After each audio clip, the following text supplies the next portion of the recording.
Now, let me shift to the next event there. It's probably the one that everyone's been talking about, without a doubt. It's McGregor versus Poirier. You know, need I say anymore when it comes to that? McGregor finally, box office, Showtime. We're finally gonna get some audience, going into that event. I'm sure it's gonna still be crazy, even if it's with around 2,000 people. Dustin Poirier has a lot to prove in this fight, and look, real quick, a lot of people that I've talked to think that this is just going to be, a dominant performance by Conor McGregor. I still think, though, that Dustin has a legit chance. I'm giving him more of a chance than a lot of people are. What do you make of this fight, Mike? Really, really interesting fight, and one that I've been wanting to see for a long time. I've been kind of beating the drum for Yeah. Dustin to get this rematch for a long time. I think there's moments in the past where the timing for it made sense. It didn't materialize, and we're finally getting it now. I think really at a perfect moment. I'm sure you saw Conor McGregor saying today in the countdown special that he's going to knock out Dustin Poirier in 60 seconds within the first 60 seconds, which is a very bold claim, but not entirely unrealistic. I think if Conor does win this fight, it's going to be another early knockout, and that's going to be the most challenging point of the fight for Dustin Poirier to get through. He obviously knows what happened. We all saw what happened a long time ago, but that was Yeah. 6+ years ago. Completely different man, completely different fighter, completely different weight class between these guys. So I think Dustin has come a really long way. If you're kind of comparing who's made the bigger progressions, just looking at the fights, you have to say Dustin, but there is Absolutely. this relative unknown with Conor McGregor. I mean, we've seen him once in the last 2+ years in the UFC against Cowboy Cerrone. The fight lasted 40 or so seconds. What can you really take against that, against a Cowboy that was coming off 2 rough knockout losses, has been on a downward swing? But I think if you kind of look at Cowboy at this stage of his career, Conor did exactly what he needed to do and should do against a Cowboy at this stage in his career. So Yeah. that's very promising. Man, there's just so many factors. Like, I don't know how to pick who's going to win this fight, but I do feel pretty confident that if we do see it end early, Conor McGregor's hand will be getting raised. If we see it go into the later rounds to a decision, I think Dustin Poirier will be the one who wins. Now, as someone that works in the world of mixed martial arts, what do you think is the end game for Connor right now? Because in my opinion, it's not money. The guy has a lot of it. He's made a lot of it.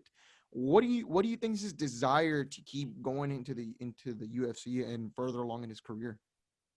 I think it's legacy, which has been for a long time. I mean, you're absolutely right. There's money is not the motivator for him. I mean, it might be to a slight degree, but not as much Mm, as it used to be. I mean, this guy's made tons of money through obviously his Floyd Mayweather fight, his UFC fights, and then he's going to be selling his Proper 12 whiskey brand at yeah, some point down the line for probably $1 billion. So yeah. this guy has been making himself some incredible business decisions, incredible money. So I think for him at this point, he wants to wash away kind of the negative image that he gave himself. And maybe I think a lot of us feel Conor McGregor hasn't, despite being a champion in 2 weight classes, despite having the quickest title fight knockout in UFC history, being the biggest superstar we've ever seen in MMA, it almost feels like he hasn't completely fulfilled his potential, which is crazy. Like, there's more Yeah. to give with this guy. I think for him, obviously, in perfect world, he would like to get that Khabib rematch.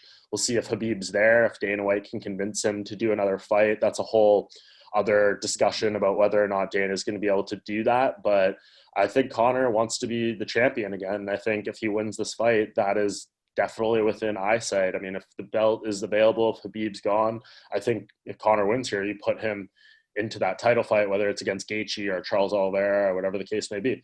So yeah, I think he is motivated by greatness, by being a champion once again, and just proving to all the people who said maybe he's fallen off or he's not completely focused or whatever the case may be, proving those people wrong.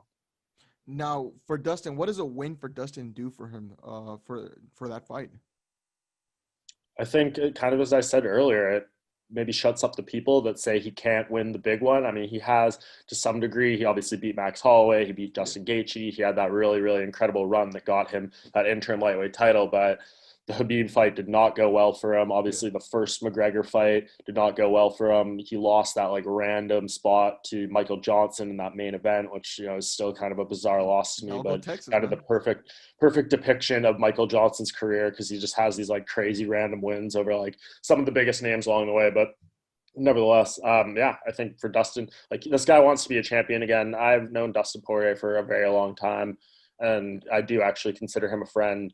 And I know how much this sport means to him and how much being the greatest. And not only that, having, oh, sorry, Very good. and how much this platform means to him to not only do good things for himself in his own career, but do things for his community. Obviously, he's one of the most charitable people in the entire game. And I think for Amazing him, he person. just wants to elevate his greatness. Definitely. I'm definitely pulling for Dustin. I really hope, we can see something like that. Phenomenal person. You can definitely see it, and a family person. How could you not root for him? So, very excited for this fight. Regardless, whoever wins is going to obviously deserve it in that sense. Awesome, Mike. Well, thank you for your time. I definitely appreciate it. I know you're very busy out there, so thanks for coming on. Is there anything you want to let the audience know before we sign off? No, man, just obviously we're over here. We're going to have coverage on MMAJunkie.com for the coming 2 weeks. John Morgan is here with me as well. So there's going to be media days, weigh-ins, a press conference for Conor and Dustin. I don't know exactly what day that's going to be. I think the Wednesday or Thursday of fight week. So yeah, lots of good stuff coming. Obviously, frequent MMAJunkie.com. You can follow me on Twitter and Instagram, Mike Bohn MMA, first and last name MMA. And yeah, man, appreciate you having me on. This is a great chat. Thank you for your time. I'm going to actually have the link to all those accounts linked in the description below this video. Thanks once again, Mike. Appreciate the time. And to all the audience, I appreciate your time. I'll catch you later, guys. Goodbye.